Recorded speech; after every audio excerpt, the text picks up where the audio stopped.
दिल्ली से आ रही इस वक्त की महत्वपूर्ण खबर का जानकारी आपको दे दे।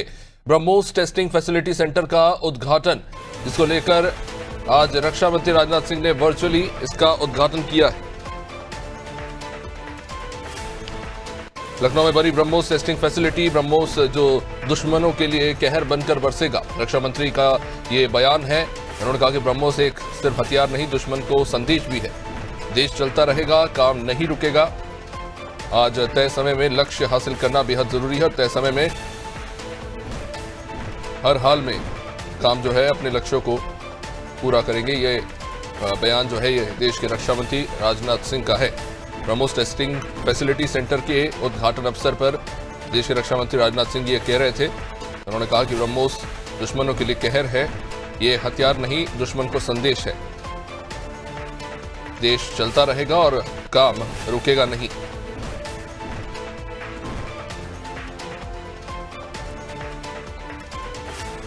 चलिए आपको सुनवा रहे हैं। अब से कुछ देर पहले रक्षा मंत्री राजनाथ सिंह ने जो बयान दिया उसको आपको सुनाएंगे।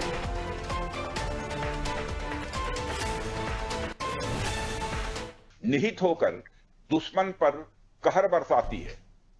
आज का दिन मेरे लिए व्यक्तिगत रूप से बहुत ही महत्वपूर्ण है, क्योंकि मैंने अपने शहर लखनऊ के लिए एक सपना देखा था कि मेरा शहर भारत के डिफेंस सेक्टर को मजबूत करने में एक बड़ा योगदान दे। वह सपना अब पूरा हो रहा है।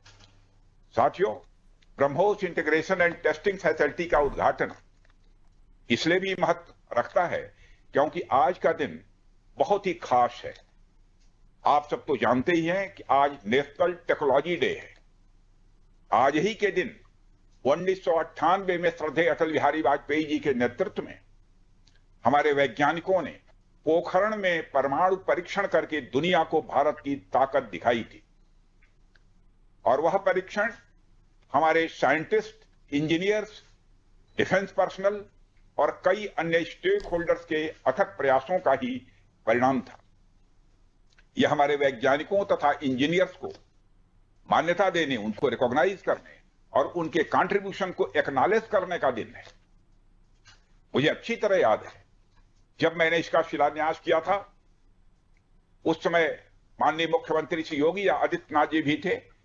उस दौरान मैंने यह इच्छा जाहिर की थी कि जितनी जल्दी हो सके इस प्रोजेक्ट को पूरा कर लिया जाए। और मुझे यह देखकर बेहद खुशी हुई कि आप लोगों ने मेरी भावना का सम्मान रखा और महज 40 महीने में इस प्रोजेक्ट को पूरा करके दिखाया। आज हमारे आसपास जैसी परिस्थितियां हैं, उसे देखते हुए यह बेहद जरूरी हो जाता है कि हम अपने लक्ष्यों को ऐसे ही समयबद्ध तरीके से पूरा करते रहें।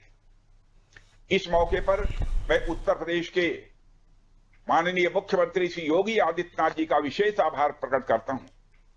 यदि इतने कम समय में ब्रह्मोस की इंटीग्रेशन एंड टेस्टिंग फैसिलिटी की स्थापना हो सकी, तो इसके पीछे योगी जी का बहुत बड़ा योगदान है। मैं डीआरडीओ, हमारे वैज्ञानिक, हमारे इंजीनियर्स और इस प्रोजेक्ट से जुड़े हर व्यक्ति और संस्था को मैं हृदय से बधाई देता हूं। आप लोगों ने दिन रात मेहनत करके इस इंटीग्रेशन एंड टेस्टिंग फैसिलिटी को खड़ा किया है। देश भर के वैज्ञानिक, इंजीनियर्स और युवाओं का योगदान हमें इस फैसिलिटी सेंटर में देखने को मिलेगा। मैं आपकी मेहनत और लगन को नमन करता हूं। साथियों, हमारी सरकार जब उत्तर प्रदेश में डिफेंस कॉरिडोर के विजन को लेकर आगे बढ़ी थी, तो उस समय हमारे सामने अनेक बड़े लक्ष्य थे। उन तमाम लक्ष्यों में से हमारा एक उद्देश्य यह भी था कि हम उत्तर प्रदेश को एक बार फिर देश के प्रोडक्शन सेंटर के रूप में डेवलप करें। यूपी डिफेंस कॉरिडोर लखनऊ सहित कानपुर, झांसी, चित्रकूट, आगरा और अलीगढ़ से होकर गुजरता है और ये सभी नोड्स आने वाले समय में विकास के नए केंद्र बनकर उभरेंगे। साथियों, एक उदाहरण मैं आपके सामने रखूं तो आप में से बहुत लोगों को पता होगा, एक समय कानपुर और आसपास का क्षेत्र प्रोडक्ट्स की मैन्युफैक्चरिंग के लिए जाना जाता था। आर्थिक रूप से यह क्षेत्र बहुत ही समृद्ध था। इसे मैनचेस्टर ऑफ द ईस्ट कहा जाता था।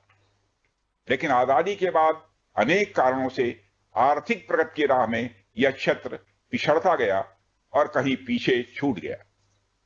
मैं उन कारणों में तो नहीं जाना चाहूंगा, पर कहना यह चाहता हूं कि यूपी डिफेंस कॉरिडोर के निर्माण के बाद यह क्षेत्र फिर से एक बार अपने पुराने वैभव को प्राप्त करने की ओर आगे बढ़ चला है।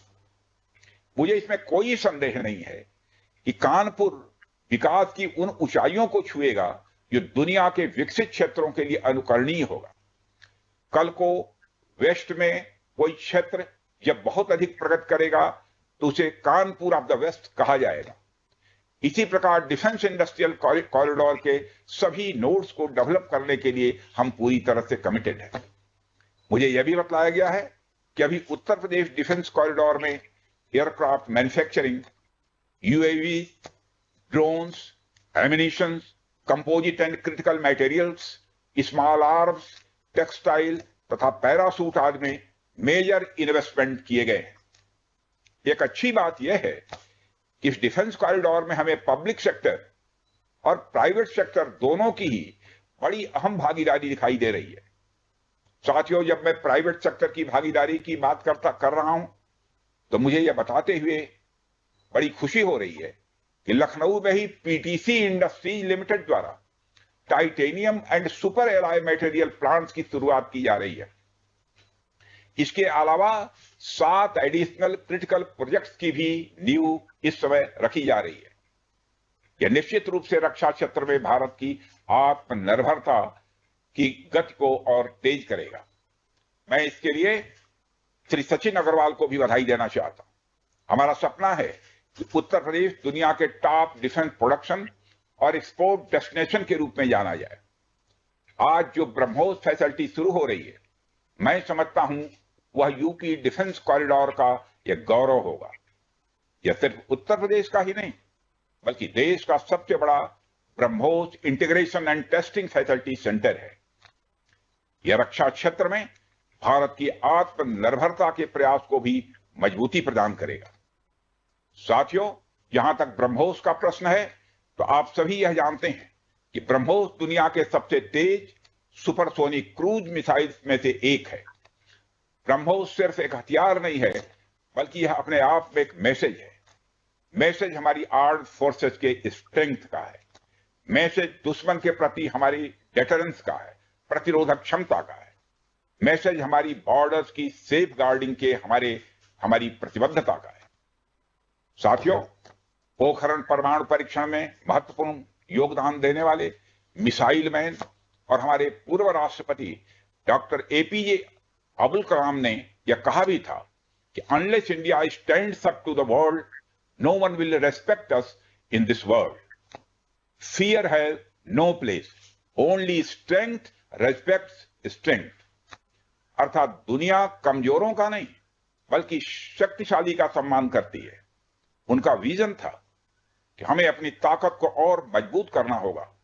जब तक कोई देश ताकतवर नहीं होगा, दुनिया उसका सम्मान नहीं करेगी।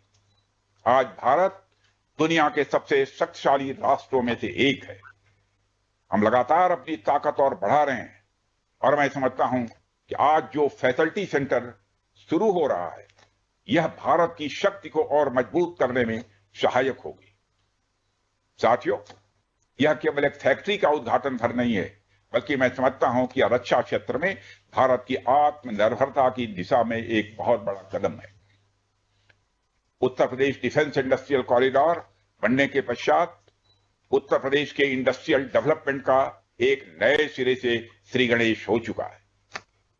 इस डिफेंस कॉरिडोर में अब तक कुल 180 के लगभग एमओयूज साइन किए जा चुके हैं,